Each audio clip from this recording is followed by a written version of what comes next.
Welcome to the foundation. It is yours truly, the incredible DJ Battle in the building. And hey, feels good to be back on the set, and I'm ready to jump straight into it. So you know what time it is, man. Hey, it's disclaimer time. Basically letting you guys know it's just the king up in here. Hey, I'm just going to cover a few subjects that took place in between the last show and the current one. And a whole lot is taking place. But as usual, I don't want no BS, no drama, none of the above. And that's because it's for entertainment purposes only. Ooh-wee, it seems like a whole lot has happened since the last show. We see that old Don has decided to join in the sneak attack with Netanyahu and Israel to bomb up Iran. Yeah, man. No one had a clue. He just came out the blue. I woke up one morning and, he's up here, press conference, talking about how much it was a success. And the only thing you can do is rub your head and be like, oh, okay, what's the BS? I know it's something coming with it. So there was a supposedly ceasefire that's after such coordinated attacks that was done without Congress convening. Wasn't a good look to begin with, but this was supposed to be a success. So, let's see what happens. There was supposed to be a ceasefire, right? Before we even go into that, let's think about how we got into this mess to begin with, right? This guy right here, Netanyahu, right? This is from like in the mid 90s. He was giving that same spill about Iran building nuclear weapons. And you saw year after year after year after year. Of course, our country wasn't going for it, and we weren't trying to coordinate no attack against Iran to an extent, because my whole theory is if you're supplying Israel with weapons, then you're in it as an accessory. So I always relate it to two people that's fighting, and you give one person a bat, and that person uses a bat to beat his opponent. Then you aided that opponent, right? So let's go back to Netanyahu. We fast forward. He's giving his spill year after year, all the way up to this year. Iran's building weapons of mass destruction. They're this close from building nuclear weapons. Man, the whole time Israel's the aggressor, always, right? It's just foolishness, and it's just sad because Donnie took the bait, coordinated a secret attack. And this supposedly ceasefire was only one-sided because only Don said it was a ceasefire. And in fact, it was embarrassing to the point to where he felt the need to say that both countries didn't know what the F they were doing, right? If they don't know what they're doing and you joined in this mess, then guess what? You probably don't know what you're doing either. Look where we at now. A supposed ceasefire. Keep in mind, we don't want no parts of this, no parts of it. Iran has basically let it be known that there was no agreement about no ceasefire. So, in other words, there is no ceasefire. Not a good look. Not a good look for him. Not a good look for our country. And all because this guy reeled in a president who was willing to go all in and coordinate an attack to try to get World War III started. So, it's not a good look, y'all. We really had to pray for our soldiers, because they already been stretched all over the place with the immigration, and now with this pending war. Even though it's no full-out war yet, but you can't just attack someone and then just think that it's going to be a peaceful ceasefire without no type of retaliation. And there also have been reports of potential cities that could get targeted. After all, think about it.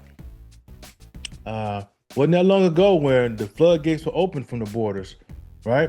Well, people weren't being vetted and being bussed across from this city to this city, all the way over here to this city, right? And getting resources and everything. Some of those folks could have been Iranians who were sleeper cells. You never know. We don't know because folks weren't being vetted. And that's the problem.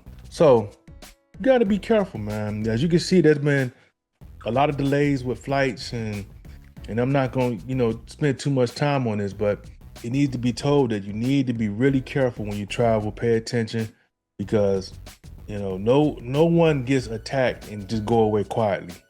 They're gonna catch you when you least expect it, it's not going to be a place where it's small numbers. It's going to be a coordinated attack. It's going to be somewhere strategic and where it can make the leadership here blink. That means you're going to hit a highly populated area, preferably a place of interest. So yeah, man, what's been going on with these temperatures? Oh my God, boy, it's been blazing hot. I mean, it's so hot that you saw what happened in Missouri, right? You know, folks over there driving, and next thing you know, the road just buckled, right? That's how hot it is out here. You know, the roads are collapsing, and the elements are breaking down on the road.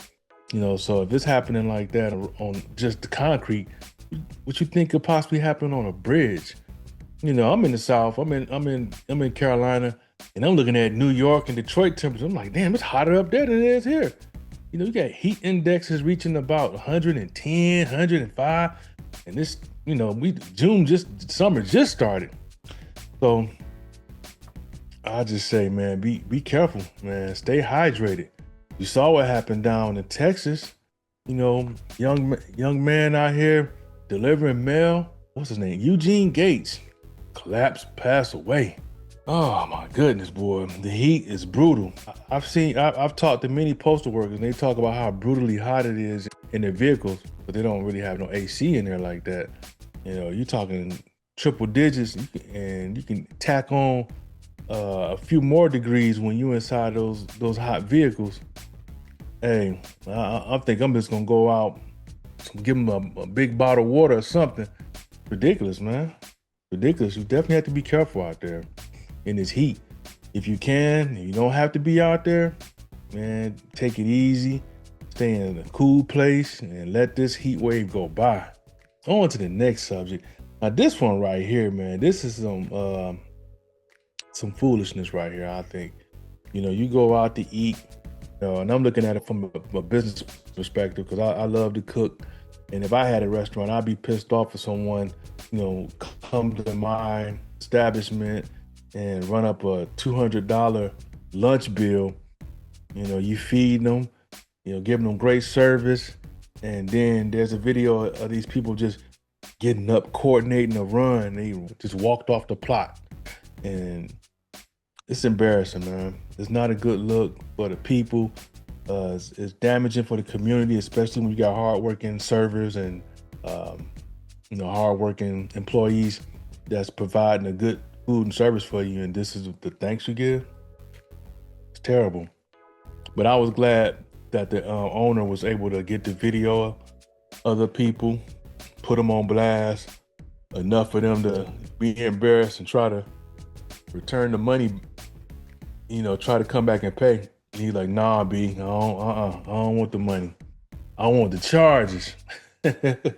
Exactly, you know, plaster they faced all over the media. You know, they deserve to be embarrassed, and whatever happens, whether they lose a job or whatever. I can't stand when people do stuff like that. That's just horrible. Now on to the next topic, man. Now this topic right here, man, has really had me bugging, man. You know, I remember, you know, going to school in the, you know, 4th or 5th grade. The only issues I was worried about was, you know, what toys I'm gonna get, or playing with my friends. You know, you probably had a girlfriend, or on the level of play level, like we gonna ride our bikes together. Yeah. That was the issues we dealt with back then in regards to, you know, relationships. I don't even think we had the birds and bees talk yet. You know, it seemed like that kind of talk kind of cranked up more in the middle of middle school, as far as, you know, sex education and contraceptives and, you know, that whole spill. But nowadays, you see what happened down here, man. In Arizona, man, this is ridiculous. Whew, a group of 5th grade girls charged for a murder plot. Why? Because one of the little 5th grade boys cheated on his girlfriend. 5th grade, y'all. This is what we come to. Exposure to technology have sped up, you know, the child's mind and experiences to the point that the 5th grade is almost like high school. You know, you're talking in regards to relationships. First of all, cheating Cheating how? You know what I'm saying? What did he do? He shared somebody. He shared a popsicle with another girl. You know, or he gave her a note that had a checkbox on it. Well, you know they don't do that no more. They probably use texts now. Use text messaging now. Everyone got an iPhone or a cell phone. It's ridiculous, man. That now it's to the point that you have of girls plotting murders now, and they had an elaborate scheme too. You know, they had it all mapped out. They was gonna lure him to a bathroom. One girl's job was to, had a weapon. Another girl's job was to plant a suicide note. These are fifth grade girls we talking about. You would think these were doggone hired assassins, that's grown. Boy, man. Boy, it's scary, man. That is scary. And the only way this plot was for was that another student overheard him and told the administration and parents. Now, and the killer thing is, most of the girls were remorseful, right? But there was one that was like laughing and joking about it, like it was a game. Like, boy, this is one of the negative things about technology. It just gives you these kids ideas on a level we weren't even capable of thinking of at that stage. Like, really, fifth grade relationship that serious that you felt the need to end them, as the girl said. She want to end them, want them offed like a mafia hit leader. Boy, yeah, I gotta sit my son down and explain some things to him. Like, look, man, I know you ain't going through no issues like this, but be careful. These are some things you need to be talking to your kids about. Keep an eye on them. Monitor everything they doing. I guarantee you, if they had enough nerve to go through with this plan, I'm pretty sure they put it out there in social media as far as communication. You got to monitor what your kids are doing. This is proof, because one of the parents would have saw this if they would have been keeping tabs. So just like that, them girls got that on their record. Yeah, they're anonymous. They're gonna hold them anonymous and try not to disclose their identity. But this is scary, man. Fellas, talk to your sons. You gotta have that talk with them in the 3rd and 4th grade. Nah, be careful. Don't pass your popsicle out to another girl if you're dating somebody in 4th or 5th grade. Sounds crazy, right? They don't even need to be thinking about no damn dating at no 4th or 5th grade, not even in middle school. Shoot, enjoy playing, enjoy hopscotch, do hopscotch. We need to really be more involved in our children's life as far as activities and keeping them busy, giving them, experiences and skill sets that would keep them away from nonsense like that. Keep them busy, man. If they got enough time to sit and plan and plot and date and talk about cheating and getting revenge, nah. They got too much. They have too much time on their hands. Keep them busy. From the time they get home from school until it's time to go to damn bed. Keep them busy. Yeah, man. And another scary thing, man, that done took place over the weekend. Well, not the weekend, but over that last show. I saw a video of this hot air balloon. It looked like they were having trouble getting it off the ground. And for me, that would have been a flag to just be like, you know what? I don't even want to ride it, because it looked like it was just trouble of this gas balloon. It wasn't able to take off right. It kept, the flames are kind of all over the place. And the people looked like they were still adamant about getting on that hot air balloon. The video person goes to another clip and, you see the hot air balloon. It looked like it'd be equivalent to being about 10 stories up in the air. And it was on fire. Like the balloon caught on fire. You saw one person like just jump to their death, and it was just spiraling, falling. The person was like, "Oh my God." I was like, "Oh snap." And then you saw this happen where the whole thing caught up in flames and it just came crashing down. I was like, you know what? I used to want to get on those hot air balloons, but I don't know. Yeah, I know that, all circumstances aren't the same, but it was just something about the way that went about. I was just like, you know what? When you up there, you're already at the mercy of nature, because wind gusts can catch it, can blow the fire in one direction or another, and You really helpless. If that if that thing is free falling, you're pretty much helpless. I haven't ridden one up to this point. I don't know if I'm going to. So prayers to the people who fell off and lost their lives on this balloon. It looked like it was an unfortunate accident. But yeah, definitely prayers to the people, man. Try not to live in fear, man, but at the same time, man, I got to trust my gut instinct. And oh yeah, and back to traveling, man. We definitely have to be careful out here, man. While you out there in venues like concerts and festivals where there could be a large amount of people, just take heed of what happened in London. Um, there was 145 people that were pricked in a syringe attack, right? It's insane, man. What the hell is wrong with people? When you go out to these venues, you going out there to have a good time, hear the musicians do their thing. The last thing you want to think about is someone with a needle just walking around, just pricking people with Lord knows what. 145 people, right? Just, they all bunched together. So somebody's just walking by, pricking them, boom, boom, boom, boom. And it was a coordinated attack because I want to say like 14, 15 people were arrested. I'm pretty sure it was more. But imagine, this right here makes me even more, I'm already leery about big crowds to begin with, but now this is like, I can't go nowhere when I'm just shoulder to shoulder bunch with people. You're helpless, you don't know what's going on.